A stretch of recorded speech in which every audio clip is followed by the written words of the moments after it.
मामांगम में भाग लेने के लिए अगर एक भी योद्धा वल्लवराज से जा रहा है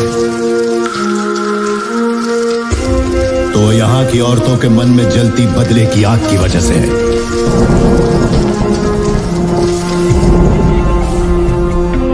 ऐसी ही वीरांगनाओं की कोख से मैंने और तुमने जन्म लिया है।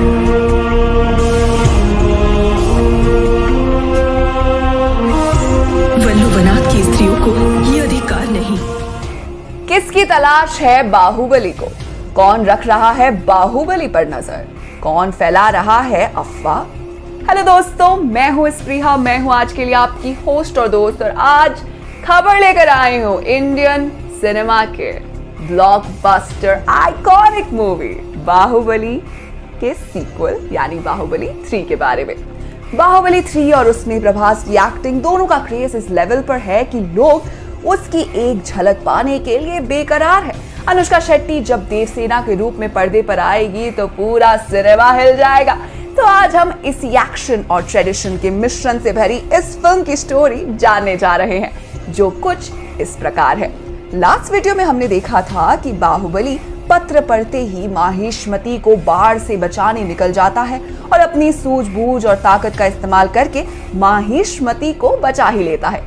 लेकिन उसके मन में एक बात है जो अभी भी घूम रही है कि आखिरकार वो इंसान है कौन जिसने अपने बदले के लिए पूरी माहिष्मती की प्रजा की जान दांव पर लगा दी। अब इसके आगे चारों तरफ बाहुबली की जय जयकार हो रही होती है। सभी प्रजा उस बांध के चारों तरफ इकट्ठा हो जाती है और बाहुबली को घेर लेती है और उसकी जय जयकार करने लगती है। बाहुबली सभी के सामने हाथ जोड़कर बोलता है, मुझे क्षमा करें, मेरी लापरवाही की वजह से आप सभी को जान दांव पर लग गई। मुझे अपने सैनिकों से इसकी मजबूती की जांच पहले ही करवा लेनी चाहिए थी। ये सुनकर प्रजा बोलती है, ऐसी गलतियां तो होती रहती है, आपने अपनी सूझबूझ से हमें बेघर होने से बचा लिया, इससे बड़ी बात क्या हो सकती थी। ये सुनकर बाहुबली कहता है, नहीं, ये गलती नहीं, महापाप है। इतने लोगों की जान खतरे में डालना एक राजा के लिए पाप से बढ़कर कुछ नहीं हो सकता। ये बोलकर बाहुबली वापस अपने रथ पर चढ़ता है और प्रजा से माफी मांगकर वहां से चला जाता है। बाहुबली अपने कमरे में बैठकर कुछ सोच रहा होता है कि तभी वो अपने बिस्तर पर से उठता है और तुरंत अपने एक सैनिक से बोलता है, जाओ और कटप्पा दादा को ये संदेश दे आओ कि बाहुबली उनसे मिलना चाहते हैं, कोई जरूरी विषय में बात करनी है। ये सुनकर सैनिक मुड़ता है और तुरंत वहां से चला जाता है। थोड़ी देर बाद बाहुबली अपने कमरे की खिड़की पर खड़ा होता है कि तभी कटप्पा अंदर आता है और धीरे से बाहुबली के बगल में आकर खड़ा हो जाता है।